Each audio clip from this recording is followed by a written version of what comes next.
Welcome to Girl in the Gov, the podcast, where our goal is to make politics more accessible and less intimidating. The show features an interview with an expert in the political field, walking us through the many cues we have about politics, civics, government, and more. By providing civic education in the places we are, on our phones, and in the language we speak.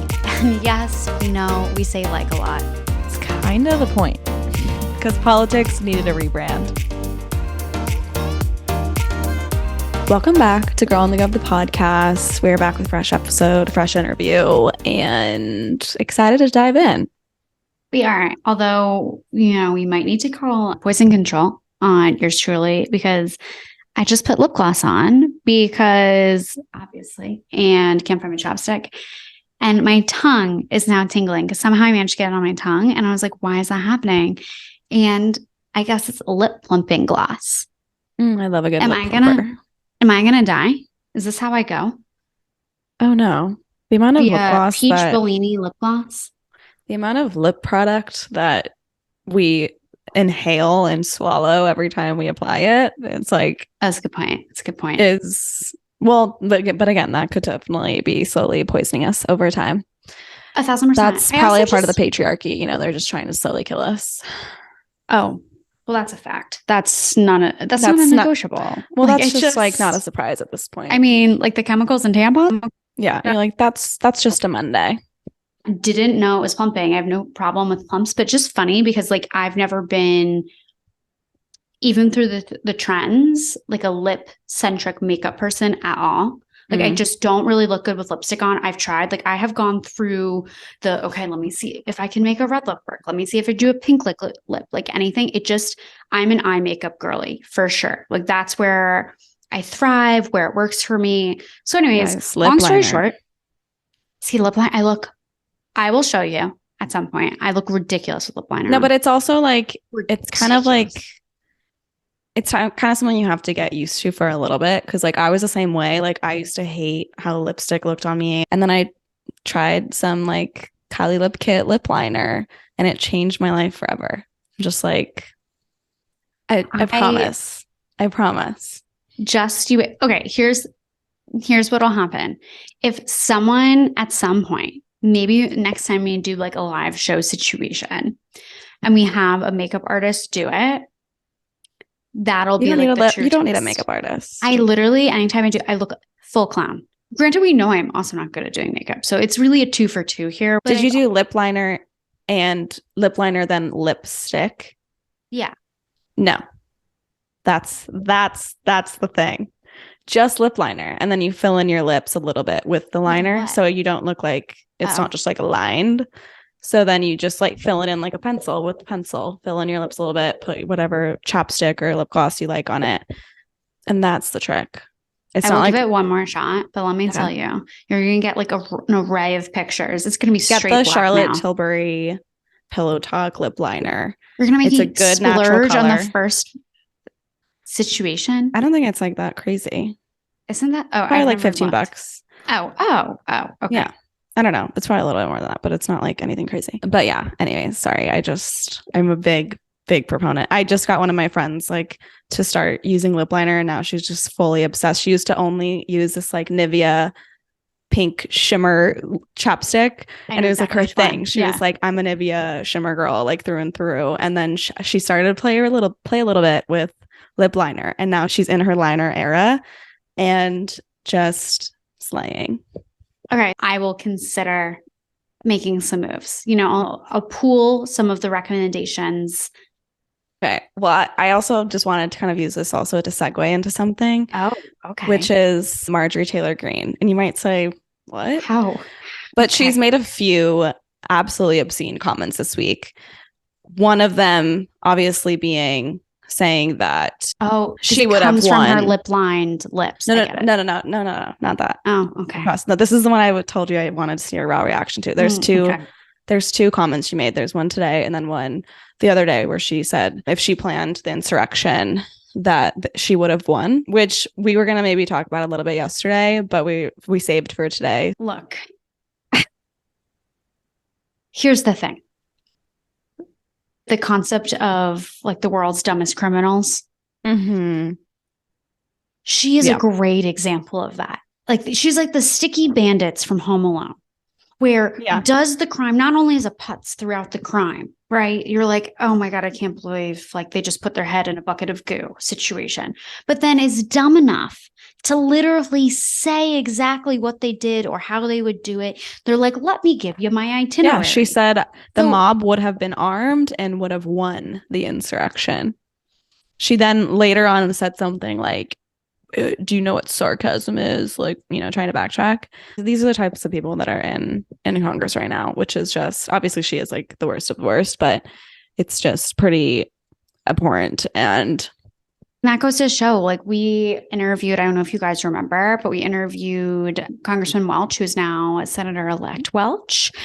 And we asked him, like, what's it like working with people that are just absolutely absurd like that? Well, you know what, too? That like what lives rent free in my head is that video of like her and AOC on the House floor, like arguing about something. I don't know if I remember this. Oh, yeah. There's like a video of them like on the House floor, like almost screaming at each other, but you can't hear anything. But I'm like, I would have died to be able to just hear what was going on in that conversation. But here's the second thing. That would have been the day to be in the gallery for us. That would have been the day. Here's the second thing that Marjorie Taylor Greene said this week that I guess I tried to use a segue from the lip liner into this because she criticized Kamala Harris' fashion choices as if she has any fucking say, first of all. So she said, Kamala Harris, she's so bland and her clothes are so brown and neutral. She's trying to do the whole gender neutral thing or maybe disappear into the background that you can't see her. Racism aside, just putting that on one part of this shelf of conversation, neutrals have been literally like the number one trend in fashion for the last... Timeless. They're always timeless for sure, but specifically brown and warm colored neutrals have been the creme de la creme of trend. Mm-hmm. So literally stick it up your butt. Meanwhile, she is, you know, a big stan of the color you hate, red. Oh, she is the ambassador for the color red. Like, which is the number one offense. You know what I mean? Yeah. Like, once I see like that's the color someone's all about, I'm like, oh, it's not gonna be us. You know, it's sorry to say it, but yeah. No. MGT criticizing anyone's fashion or glam is never okay. One of the more obscene things she's really said. Too, especially to come after the queen herself. Such an odd thing to go after. And I think she said it actually like in a speech. Let me double check. Yeah, there's like a video of it. She was like at a podium speaking somewhere. Yeah, it's just so interesting. Like she paused for dramatic effect, waiting for an audience reaction. She was instead met with an awkward silence. Well, that's iconic. She literally inserted that into a written speech and it was like prepared. Like that's so embarrassing for her. This isn't the White House Correspondents' Dinner where the whole premise is to be roasting each other. Or even like a press briefing where it's like, you know, Biden sometimes makes jabs at people just off the cuff, you know, but the fact that it was like prepared in a speech. There are so many times where I literally am like, LOL to the person that was assigned this task in politics. And I will never forget, there's like this ridiculous poster moment this fall from Joni Ernst's team. And well, it was presented with her, but I knew obviously someone on her team was assigned this like basically paper mache poster that had Joe Biden as like a little paper figure moving up the like paper mache hill. And I was like, someone was assigned that. That was a part of their day job. So I wonder who her speechwriter is, because it's obviously like not your classic like speechwriter who's been in the game, like studied speechwriting, like, you know. Or it could be. It could be. Like, it is not for nothing. As much as we're like, WTF, what the hell? It's on brand for her. Well, I also feel like she might be one that like doesn't really use a speechwriter, like obviously like has her team, but I think what we see is exactly who she is, and like that's kind of the appeal for her like voters maybe, is that she's like one of those genuine like not genuine, but like real, like, you know, the Donald Trumps of the world, they just say what they feel. They're not like establishment polished politicians. And like, so she's like, well, let me write my speech. And then shit like this comes out and you're like, you're a what again? Congresswoman? Oh, I do think that approach can be really effective. Like John Fetterman is such a great example of that. And I don't think that necessarily everything always being so buttoned up or, you know, smoke and mirrors is the right thing. As a result, and in a positive way, you see who this person truly is. yeah. Well, I think one of my biggest grudges too that I will hold to this day is that the Democrats didn't take that initiative on like finding the candidate who will just rawly speak and like be relatable and all the things. Like Donald Trump coined that, you know, like I just hold a grudge for the Democrats for not like making that move first, because it's what people have always wanted. And that was like really the first appeal about Donald Trump was people were like, oh, like he's not a regular politician. And everyone's sick of that brand of like the establishment polished politician. So it's like, I feel like the Republicans got the jump on that. And I fucking hate it, because that was something I always like wanted to out of as a voter. I was like, I want someone who's like just real and like I can relate to and is funny and, you know, just whatever. If I run for office, I would do that. I would be like, I literally don't care whatever this consultant is trying to tell me to do. Like, no, sorry. It's too hard. I also feel like neither of us are good at being on script. No, we've tried. It's just not, we've tried, guys. We have tried so many times. Like, and it was just not the vibe. But I do think we need to get into this interview now. But before we do, just going to shout out our top stories episode that dropped yesterday, that we talked about the government spending, what's happening in Congress, also Biden reinstating a task force on immigration, Mayor Bass in LA making history, and all of our thoughts on Kyrsten Sinema switching to being an independent. So go hear that, because we rant, let me tell you. Totally. I also would love to have Mayor Bass on the show. Just side note, one little housekeeping moment. And that housekeeping moment is an exciting little drumroll moment, because we did a little rebrand. I mean, it's a mini rebrand. Oh, wow. Now we're going to the theater. Anyways, you guys have heard us talk about our brand ambassador program, which is really focused on political networking and creating community amongst young people that want to talk about politics, share action items, network with one another, laugh about, you know, ridiculous political memes, the whole 9 yards. Nonetheless, we had been calling it the brand ambassador program for time immemorial, and it just like didn't feel quite right, like the right representation of what it was. Like it was giving affiliate marketing program, to be honest. Yeah. Like, you know, and like nothing wrong with that, but just in terms of what the intent was, we just didn't feel like it made a lot of sense, but could never really think of the right thing. We finally did. It dawned on us. We had a moment. It is now. We had a brand ambassador give us the idea. Oh, I totally forgot about that. So shout out. Oh my God. Okay. Wow. Memory of a fly over here. But also just a plug to, that's part of what you can do in this program is that you can give us feedback on this brand, on rebranding politics, what you want to see, who you want to see on the show. You have a direct line of communication to us, and that's part of this program. And clearly we're implementing. We didn't even say the name. You know that, right? I know. I like trying not to say it yet because we haven't pulled the curtains, but this is the role you can play, I guess, is my point.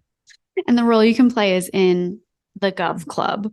So the brand ambassador program has now been rebranded as the Gov Club for our brand ambassadors that are currently in it. They already know. They already got the jump on it. So nothing is changing in terms of the actual specifics of the program. So if you're on our website, you're reading about it, same thing. The website has been updated. Thanks, Maddie, because we know I did not do that. We know. But nonetheless, the website has been updated. So everything now says the Gov Club. So if political networking opportunities sound up your alley, sound like something you'd want to be involved in or get access to, go apply on our website, girlonthegov.com. Check it out. Welcome to the Gov Club. I just feel like even the merch that'll come out of that at some point. I'm just seeing the cutest like vintage like tennis crew necks and just, you know, it's giving all of those things. So join the Gov Club. You can go to girlonthegov.com and learn about it, sign up. And once you sign up, we will set up a call with you and get you into the program. Okay, well, do you want to introduce our guest now? Introductions. So in this particular episode, we get into media literacy, which if you've listened to any of the podcasts that we've gone on ourselves, you know we talk about this a lot, some tips and tricks for how to be media literate, how to actually make sure your news sources are diverse, what to look for in terms of misinformation, disinformation, etc. You guys know we also recommend Ground News like nobody's business. Hey, Ground News, pay us. Thanks. Love you. XOXO. Bye. Anyways, we also wanted to bring on some experts here, specifically one expert that can really talk about this issue from a lens that's above our pay grade. And that is Ashley Edwards at Google. She is in charge of US partnership. She is a part of the news media team at Google. And she has given us so many tools. And there's so many tools that Google specifically provides. We're getting into all of these tools, these tips, these tricks, the things available through Google, things to look out for, including red flags with news media, etc. Ashley walks us through so many useful tips. So without further ado, and with a few less rambles from yours truly, here's Ashley. All right, let's get into it. First of all, obsessed with your sweater because it's pink, which thank you. In case you can't see here, we are all about the pink, like constantly, except for our outfits. I don't know. We did a little Wednesday Addams moment. But I usually wear all black as well, but it's our holiday dinner tonight. So I tried to be a little bit more festive today.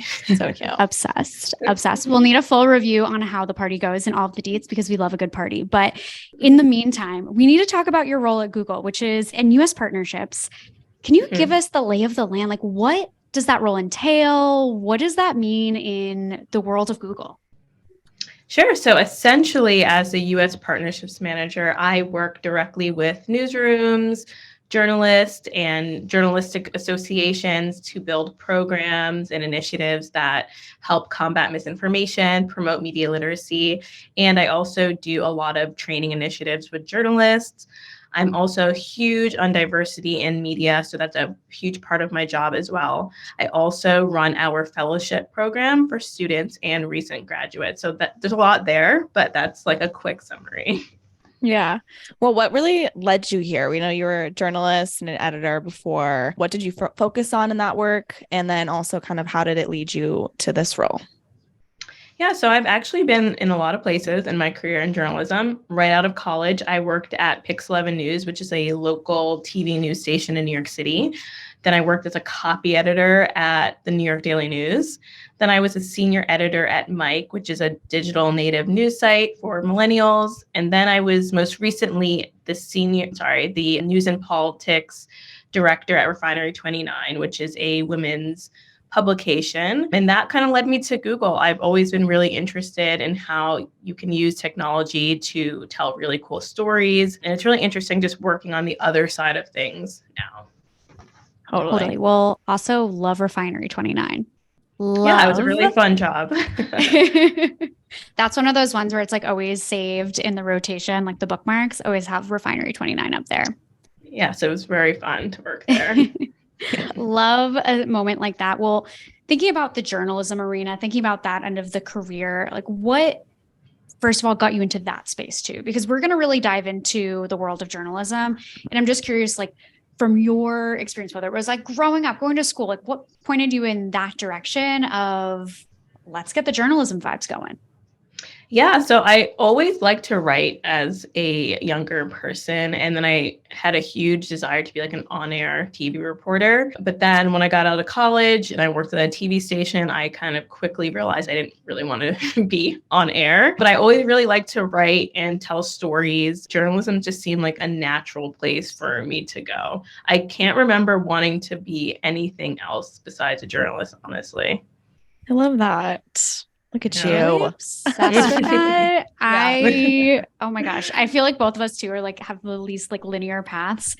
And I Yeah. couldn't tell you I was a like as a journalism kid. minor, which is like Well, kind of what we're doing in a way. A Oh, little that's bit true. of media. Well, actually, I'm semi-lying because when I entered college, I had a brief moment where I wanted to be like a social worker, and my major was actually sociology. And I quickly changed that to journalism, which I think my sociology, like those 2 years, helped me with my role in journalism a little bit. But that I quickly, internship where I talked to some social workers, and I was like, this is not for me. So I went back to journalism. Yeah. Oh my gosh. Well, glad you're here. Glad you're still doing the work. Yeah. And we want to get into I have a stupid question segment to really dive into media literacy and all the things. And so to kick it off, like, what is fact checking? And I guess what is the criteria for even doing that? Yeah, so simply put, fact checking is just verifying information, seeing what the source and recognizing if it's credible or not. And when it comes to fact checking, there's no like overarching body that does it, but there are a lot of organizations that do it. We have a partnership with the International Fact Checking Network, which is a collection of fact checkers. We promote events and independent fact checkers in different languages in many different countries. So yeah, it's different for a lot of places, but there's no one body that kind of judges facts on the internet or elsewhere.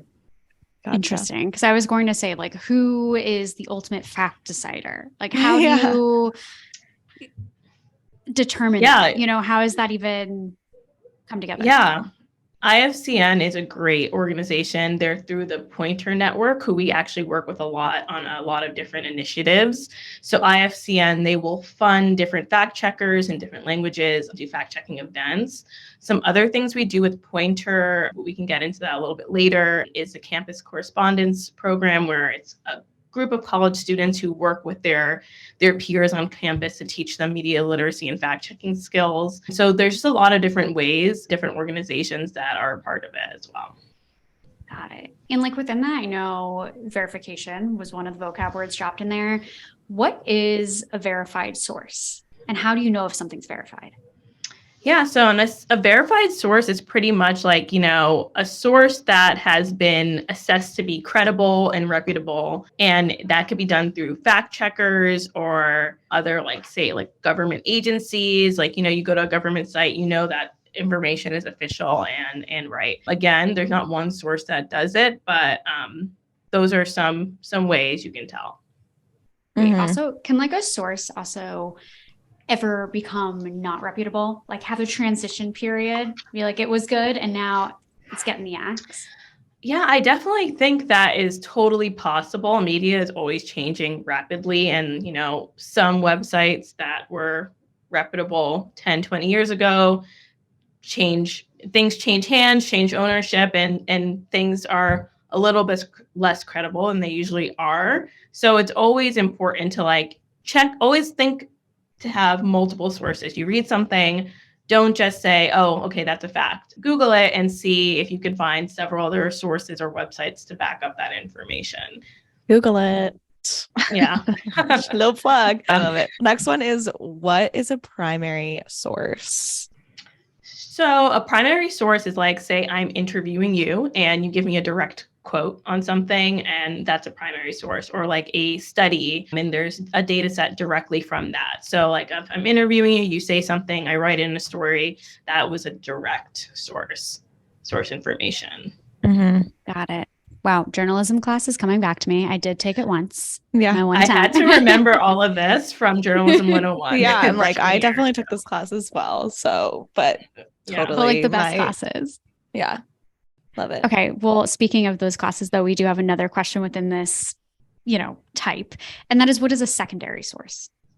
Yeah. So a secondary source is like one removed from that. So like, I didn't necessarily interview you, but I took the quote from somewhere else, or there's a book about a topic or something like that. That could be a secondary source of information. Mm-hmm.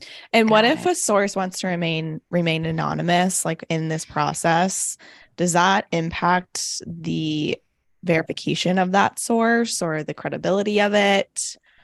Yeah, so a lot of a lot of news organizations, every news organization has like different standards for granting anonymity, but that doesn't mean we don't know the source, who the source is. We don't know their identity. If you grant that to a source, the news organization, the editor will know who the source is. And there's like usually very, very high standards to doing that. Meaning like, somebody's life is in danger if they were to be speaking about this, or their job is at stake as well. It's not something done lightly, but it's something that I've had to do in my past role as a journalist, and it's definitely not taken lightly. There's a lot of steps. And usually if an anonymous source is telling you something, you on the background have other sources or other sources to corroborate that information, but you just can't reveal who that person is or that source is. Okay. Totally. And question with that though, like, how in certain articles it'll say like an anonymous source provided information on XYZ. And then in others, it'll be like the name has been changed to Chad for their protection. I don't know why Chad is the name I'm thinking of right now, but yikes. Regardless. I don't even know it, Chad, either. That's what's so ridiculous. But story aside, is there a difference in quality between those two types of not accreditation, but giving credit? Yeah, so I actually have to think about that. I do think it's a style difference, but also I think that, say you change the person's name to Chad in the story, you may offer other identifying details in the story. Like you can say Chad, who works in this industry. Usually with an anonymous source, you're just kind of keeping all the details off the record. But I think that's also just another way to grant somebody protection as well. I don't think I've actually ever changed a name in a story. If I've had to do that, I've just made them anonymous. Mm-hmm. Okay, well, diving deeper into really all of this, can you kind of highlight too some of the challenges, especially when you were a journalist, that you had when vetting information? Like, what did you come across in your experience? And yeah, I guess what are some of the kind of issues that commonly came up when you were trying to like really get vetted information?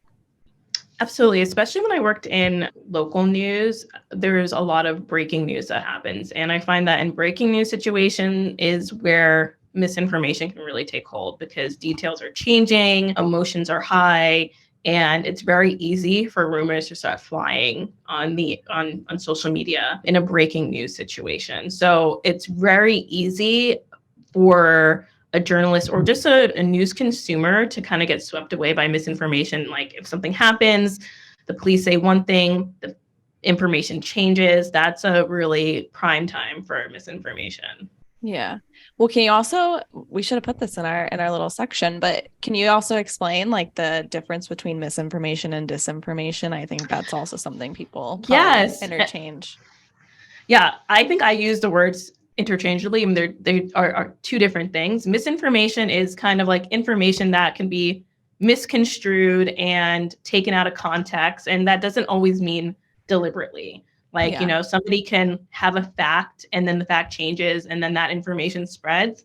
And that is misinformation, but it wasn't necessarily deliberate. Disinformation is deliberate and meant to like sow confusion, or it has some sort of nefarious goal behind it. Like a disinformation campaign, that's the difference there. Cool. Interesting. So like you could make some sort of like word game in your head to remember it, like destructive disinformation, mistake, misinformation. Nice, yeah, guys, this is how I pass tests. This is the only way. That's how I'm here today.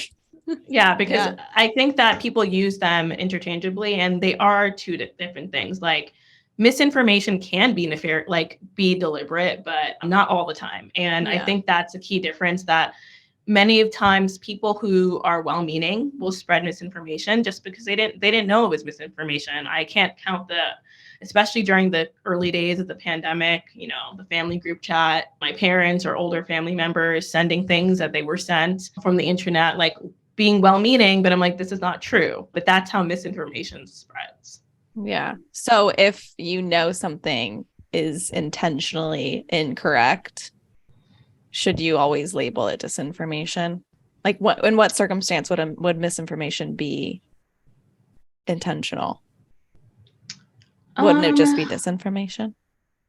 I think disinformation is more like it's like a coordinated attack, a coordinated plan for something. Yeah. Like, there's something happening and there's a group of people who are aiming to kind of sow confusion. And that happens a lot of times on the internet, and especially in natural disasters. A lot of people purposely do that for financial gain for lots of reasons. Yeah. Interesting. Well, talking a little bit more about this misinformation, what are some of the red flags that you've seen pop up with misinformation, and also red flags that people should be aware of when they pop open an article or are watching a clip from something? Like, what are those things that really stand out to you? I think the first one is lack of sources. And this is a huge one that I see my older family members doing all the time. They'll share some like screenshot of something and there's just like no source to the information. They're like, well, this is happening. I'm like, where did you get this from? Who is saying this? And there's no source. That's a major red flag. I do think the biggest one that catches a lot of us and all of us is an appeal to emotion that gets you riled up, like gets you a strong feeling of emotion, like makes you really angry or makes you scared or makes you really anxious, like uses like really emotional language is a huge sign of misinformation. Also, like cross-posted content, like a screenshot of an article and that's placed on social media, but then the headline may be cut off, or the byline, which the byline, like the date and the author. That's an easy way. Like an article from 5 years ago is being posted as if it is posted, it's now. Those are some really big red flags for misinformation. Yeah. No, all super important to highlight. Well, in looking at solutions for all of this, Google launched and really has invested a lot into the Google News Initiative. Can you explain what that does? What does it encompass? All the things. Yeah, so essentially that's our effort to partner with journalists and the news industry to create a sustainable, diverse, and innovative news ecosystem. Since 2018, we've trained over 550,000 journalists in lots of different countries. We've created a lot of programs. We have, through our products and partnerships, just really working hand in hand with the news industry, because news is really important to democracy and the health of society. So we need to make sure it's healthy in all aspects. Absolutely. Totally. And like for this program itself, how did it come about? Like, how did Google decide, you know what, this is an initiative we really need to take on as a search engine? Because I'm a Google user for sure, thick and thin, but it's definitely not the only search engine around. So I'm just curious, like in it, looking at the general landscape of search engines, how did Google decide, you know, this is where we really need to be on this? Yeah, I started at Google in 2019, so I can't specifically speak to like the creation of the Google News Initiative itself. But from what I know about news at Google, I believe 9/11 was and this is something that you could actually look up, was like kind of like the huge catalyst for news to be like a huge thing for Google. And like in Google's DNA, when 9/11 happened, people were searching for information about what was going on. And I could follow up with this, but this is kind of like what spurred news being a huge part of Google's DNA was 9/11 actually. And Amanda, if you want to like jump in and to find that exact detail, because it's actually a really great story, but that is the origin of that at Google. Yeah, that's super interesting. I was going to ask if there was like some catalyst in the world. That was the news event, or that's super interesting. That was the major. Yeah, it was a major news event. And I mean, when 9/11 happened, I was 11 years old. So I truly don't remember what I was doing. But like, when you think about it, when something major is going on, like the first place you go kind of is like Googling for information. Yeah. So that makes and sense. That's now just like second nature to us. But it's also interesting the time that was. And that was kind of like near the birth and dawn of the internet, and people were just kind of starting to get accustomed to using it, I feel like. So it's super interesting and makes total sense. We have a little origin story moment. But there's also MediaWise's campus correspondence program. Can you kind of explain what that program is and how it operates? Yeah, so like I talked about before, it's a group of 8 college students who are attending HBCUs or HSIs, which are Hispanic serving institutions. And they're kind of like campus ambassadors for media literacy. They are talking to their peers, misinformation, how to spot it on the internet, giving tips and tricks. And I do think there's a misconception that younger people are media literate all the time and like can't really be taken by things they see on the internet, which is definitely not true. Misinformation targets everybody, but in completely different ways. So this program is really trying to meet students and younger people where they're at and giving them tips of how to spot misinformation. Absolutely love that. In some of that trainings, we were looking through all of the deets. We saw a term called lateral reading, which wasn't one either of us were familiar with. Would you mind giving us the 4-on-1 on what that is? Yeah, so when you're reading something on the internet, you usually read up and down, but lateral reading is like you have a website open, you're reading an article, you're like, is this true or not? So you essentially open a bunch of tabs and start kind of Googling that information and looking for different sources to back up that information. So you're reading across multiple websites, multiple sources to kind of validate what you're reading. So it's really simple. It's just really getting more than one source for the information you're reading. And I'm always an annoying friend who's like, oh, where'd you hear that from? And like, let me look that up. I know it's so annoying to people, but that's just always what I do when I hear anything. 1, totally. 2, new term. Love it. Didn't know there was a term for that. Yeah. So we talk about it all the time though. Yeah. Just like clicking through the article and making sure that you are kind of seeing the origins of everything. Super good tip. But yeah, now we have a term for it, Sam. Look at us. I know. We can use we usually call it the rule of 3 of like whatever you read, you should read at least 3 resources on it to see where like the holes lie or if there are holes or whatnot. But I like that better. So, we got to love it. But also, Google has made it really easy with this new thing we have called About This Result. So if you Google something and a link pops up, you just click 3 dots next to the link and it will show you about this source. So it can tell you about the website you're about to click on. Like if the website you're about to read is a satire website, that is something I see a lot of people get caught on. They're sharing articles from satire websites, usually bad satire websites, but using About This Result can give you like quick information about like the source you're about to read. That would have been really helpful in high school for me when I brought an Onion article to my economics class as one of my 3 pieces of current event news. So I don't think you should feel bad about that because as a high schooler, I don't think I would have fully known what the Onion was either. And, it's satire and the Onion's actually very good at satire. So it's not hard to get caught by that. Thank you. Now I feel better about it. It was so embarrassing. I literally, because it was one of those classic things too, where I was definitely not paying attention. It was like, okay, we need 3 current event articles for whatever the, weekly assignment was. And I just printed 3 articles, whatever the thing I Googled was. It was just like bada bing, bada boom. And the Onion was clearly one of them. And my teacher looked at me rightfully. Like I had 10 heads and I was like, but see, I think that's one of the huge issues we all face. And it's not about, making us feel bad about that because we all could be victims of that. But there's so much information out there. We're bombarded with information constantly. And I think that's one of the big things young people and just everyone faces is just information overload all the time. So it's not hard to slip up like that. Yeah. Well, can you also highlight some of the tools that Google provides its users to check information? So we know like there's the reverse image search. Can you kind of explain what that does? Like Fact Check Explorer and other just tools that Google, like those 3 dots, whatever you mentioned, other tools that they provide. So I love reverse image search. This is like my favorite like party trick when someone sends me information.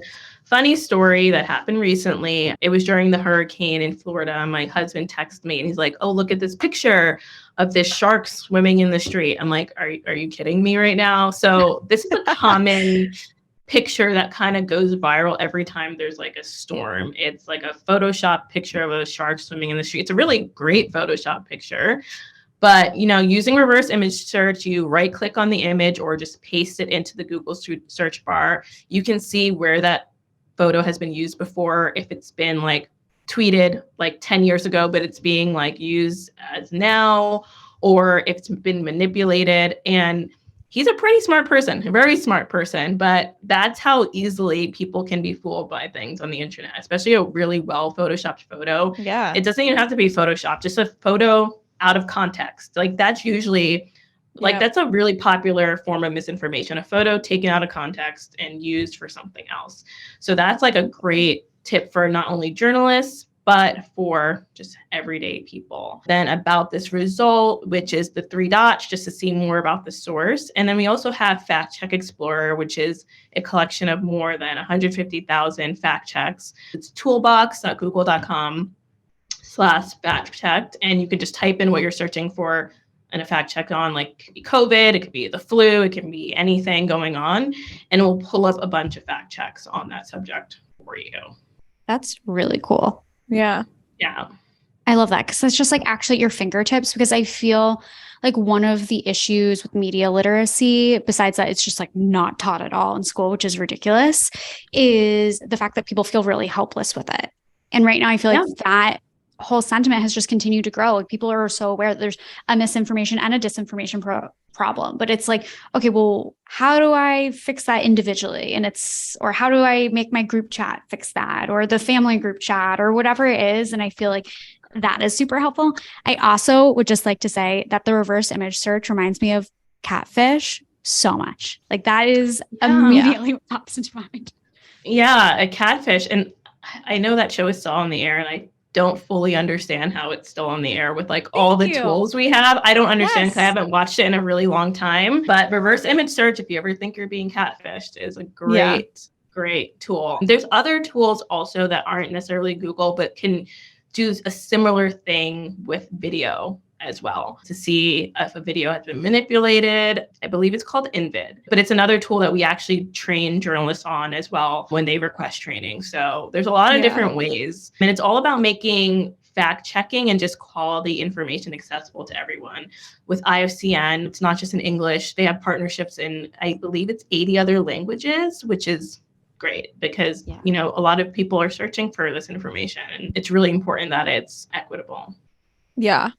I also just kind of love, I feel like this conversation is really highlighting that, like you said, like with even your husband, it's like, it's not your fault. Like there's really great Photoshoppers out there, or video manipulators, or just information manipulators. And you can be the smartest person in the world and still get fooled by some of this stuff. Whereas I feel like sometimes, especially in political conversations, this is a political podcast, my like conservative uncles, for example, I'm like, sometimes when you're like, well, where did you get that source? It's almost like comes across as like a condescending, I guess, like undertones to it that can kind of make people a little bit defensive, like, you know. And I think just it's important to highlight just how hard this is for everyone to kind of sift through this information and make sure you're getting it accurately, because even like Google's having to make all these tools to make sure like we're equipped with the right information. Like it's not people's fault. I'm glad you brought that up because we have a partnership with PBS Student Reporting Labs, which is a program for high school students that teaches journalism school, and they're pretty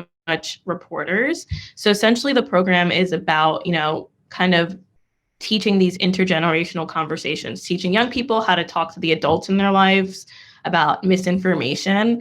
And it's about like teaching both sides skills. And it's not about calling people out and saying, you believe this is, you're dumb, you're stupid. It's about having a conversation about how did that person start believing that and what can be done to help them. One of the stories we did was about a woman who believed in conspiracy theories. A lot of conspiracy theories she highlighted, and then flat earth was like one of them that, you know, somebody she was talking to brought up. And she's like, if I believe things this guy believes, like there's something wrong with my belief system. And she actually used YouTube to help deprogram herself of these conspiracy theories. And she's not dumb. She's not a bad person. She said herself that, you know, believing in conspiracy theories, there's a lot of bad things happening in her life. And it was easier to believe that, you know, there's conspiracy that was affecting all these things rather than like some of the choices she made or just, you know, the situation. So I think it's really important to treat people with like respect and empathy and not kind of malign people for when they fall for these things. Totally. And conspiracy theory, like videos and such, like I get why people get sucked into them. Like I've watched a few and you're like, whoa, could that possibly, and if you're not The equipped with appeal the of right emotion. totally, is and if you're the- not equipped with the right information to be able to then I guess look into it further and, get the accurate portrayal of everything. Like it makes sense that people can fall into the spiral. Like again, it's especially when it's like deliberately made to be manipulative in that way. Like they're good at what they do, like making those videos and stuff, so especially during algorithm. times. Yeah, especially during times of like chaos and totally just like, thinking about, the early days of the pandemic when everyone was really scared. People didn't know what was going on. Yeah. Everyone's kind of stuck at home. It's very easy for you to be caught up in misinformation and conspiracy theories. It's human kind of in a way. Yeah. Totally. And I love TikTok, but once you watch one conspiracy video on TikTok, I mean, you're going down a rabbit hole. Yeah. And there's definitely no checks on there as to what's, misinformation or what. But I'm curious in terms of Google, do you guys have any specific flags that you put around information that's a little sus? Or is there also a level to which a piece of information is just so sus, so wrong? Do you guys take it down? Like, what does that look like? Yeah, so we crawl billions of web pages on the internet, and there's billions of searches a day, and we're not in the position to like fact check the truth or the falsehood of those informations. But the way our systems are built is to rank higher quality information that is, people usually rely on, that is more likely to be truthful. So it's like a ranking system. We don't use human curation. And like I said, there's billions of pages on the internet. So there's no way that anybody could do that. And we're not in the position to. We're just here to give people access to the highest quality information possible. And our ranking system kind of does that.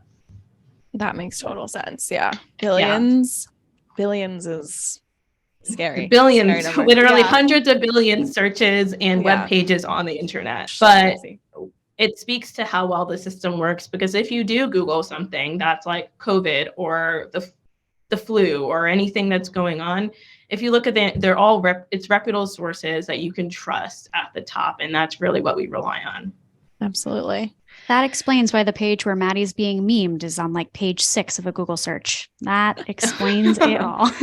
Oh, you're being memed. I'm sorry about that. No, I honestly was so excited about it. I thought it was really funny. I was like, wow, it's gold.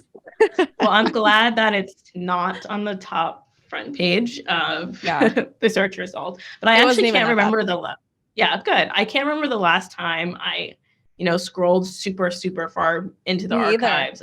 I don't think I've ever gone to page 2, like, or at least recently. Because usually what you need is on the first page. Yeah, exactly. From the PR days, we usually had to like go to page 2 or 3 to find other publications. So I'm used to being like, okay, to page 2 and page 3 has like the smaller stuff. So I feel like it's in my DNA at this point where it's like, okay, like what's happening on 2 and 3? And then you just start clicking for the next pages and you're on page 10 by some crazy means. Another tool I want to highlight that is not a Google tool, but is one that we train journalists on, and that is great, is the Wayback Machine. I don't know if you're familiar with it, but it's the Wayback Machine, and you can go to see like the archives of any website on the internet, like far back, like versions of them. So like, you can use that to see kind of when a website was first made. I've used it for just like fun research purposes of going back and seeing like what the 17 magazine website looked like in 1998. But that's another way to verify the website that you're looking at. It's a great tool. Absolutely. I love that. That is so cool. Oh my gosh. Yeah. Wow. Okay. Definitely will be doing that later today with literally up every publication under the sun just for fun. How do people access that tool? You just go to Wayback Machine. It's archive.org is actually the website you go to, but it's like the Internet Archive to see like the cache pages. So if there's a website that's kind of iffy, and then like websites can delete content, but the Wayback Machine can capture that moment in time on a website. Essentially, that's what it is, a moment of time on a website. So it's a great fact-checking tool, as well as just a fun research tool as well. That's so interesting. Well, cool. Are there other ways that we haven't maybe talked about, or just kind of final tips and tricks of like how people can really be more media literate, especially just as misinformation gets crazy, technology continues to evolve so rapidly. Like, what are kind of your, I guess, main takeaways for people to really move forward and be media literate? Yeah, I think it just goes back to like those basic skills that we learned like when we were growing up. Like I remember when I first got a computer and the internet first became a thing. It's just like, don't believe everything you see on the internet. Be skeptical of what you read. Even if it's a reputable source, get another source to back it up. It doesn't hurt to do that. It never hurts to find another source to back up what you said, what you're seeing on the internet. Lateral reading is a really easy one. I think reverse image search and just about this result is something that I've been using a lot, especially in the family group chat. When I get sent things, I'm like, here you guys go. This is what you use. But also not being too hard on yourself. Like if you see something and you believe it at first, find out it's fake, but also be very wary of things that are appealing to your emotion. I think especially nowadays, everything is so like heightened and like there's a constant fight for your attention and your emotion. So really think about the motives there, that if you're reading something and it's making you really angry, think about why, what's the intention behind that and who could be behind that. So I just think tempering emotions on the internet and just being skeptical is really, really important. Totally. Amen to that. Well, thank you for running us through these tips and tricks and some of these resources. Super excited for everyone to give them all a spin, self included. So just in case anyone's wondering what I'm doing tonight, that's what I will be doing. But anyways, thank you again for coming on, running us through everything. For those listening, where can everyone find you, follow you? Give us the plug. Yeah, so you can follow me on Twitter, on Instagram. I'm also on LinkedIn. My handle is Ashley Elise, Alese. It's my first and middle name. It's the same across everything. So that's where you can find me. But also the Google News Initiative has a training center where you can like take really short lessons on all of these things like reverse image search as well. It's just newsinitiative.withgoogle.com/training. I can give you that link. That's like kind of long, but you can take really short lessons on all of these things there. Absolutely. We'll put it in the episode description for everyone to go check out. But thank you so much for coming on. Such an important lesson and conversation. So we are super excited to have you. Thank you. Thank you so much.